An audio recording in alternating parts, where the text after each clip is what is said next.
ईश्वर की महिमा अपार है। ईश्वर की महिमा अपार है। उसका आंशिक वर्णन अपनी अपनी मति के अनुसार सब करते हैं, पर उसका समस्त सांगोपांग वर्णन करना किसी के लिए भी संभव नहीं है, क्योंकि बुद्धि जितनी दूर तक दौड़ सकती है, उस परिधि से परमात्मा की सीमा असंख्य गुनी है। बुद्धि जितनी बातों को जानती है, उसकी अपेक्षा वे बातें असंख्य गुनी अधिक है जिनका अब तक बुद्धि को कुछ भी पता नहीं चला है। जब स्थूल प्रकृति के संपूर्ण रहस्यों को ही हम नहीं जानते, तो सूक्ष्माति सूक्ष्म ब्रह्म तत्व को पूर्ण रूप से जान लेना किस प्रकार संभव है। इतना होते हुए भी ईश्वर हमसे सर्वथा अविज्ञात भी नहीं है।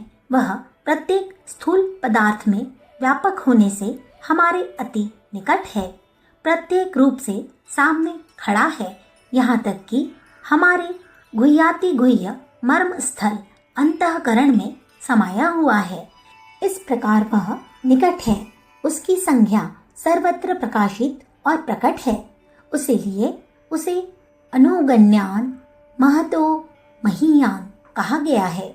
ईश्वर अविचल है, वह विचलित नहीं होता, फिर भी विश्व ब्रह्मांड के प्रत्येक अणु परमाणु को गति, प्रेरणा और शक्ति प्रदान करता हुआ सृष्टि का संचालन करता है। वह अद्वैत है, क्योंकि ईश्वास्यमिदं सर्वयत् किंचत जगत्याजगत, यहाँ जो कुछ है सब प्रभुमय है, परंतु वह द्वैत भी है और असंख्य भी है, क्योंकि अनादिकाल से इस सब पसारे को वह अपने साथ लिए हुए है और अनंत काल तक इसे अपने साथ लिए रहेंगे। जितने भी रूप है सब उसी के रूप है। वह निष्क्रिय, निराकार, निर्विकार है। साक्षी और दृष्टा मात्र रहकर वह निर्लिप्त है।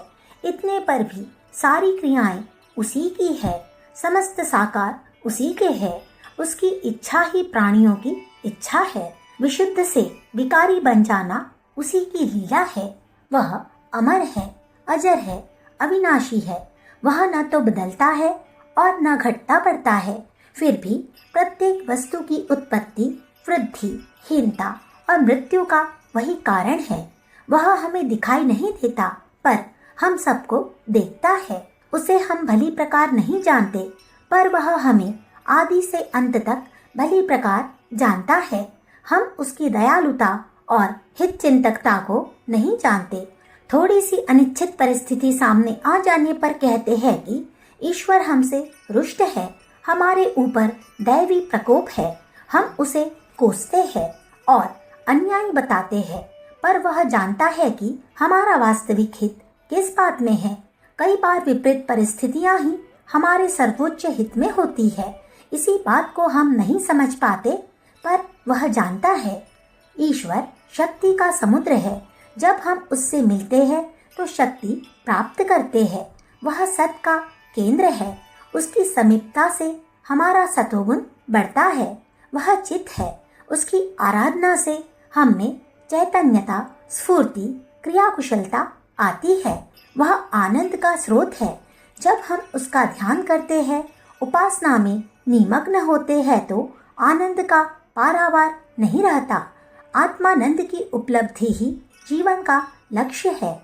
दूसरे शब्दों में योग कहना चाहिए कि परमात्मा की प्राप्ति ही जीव का ध्येय है।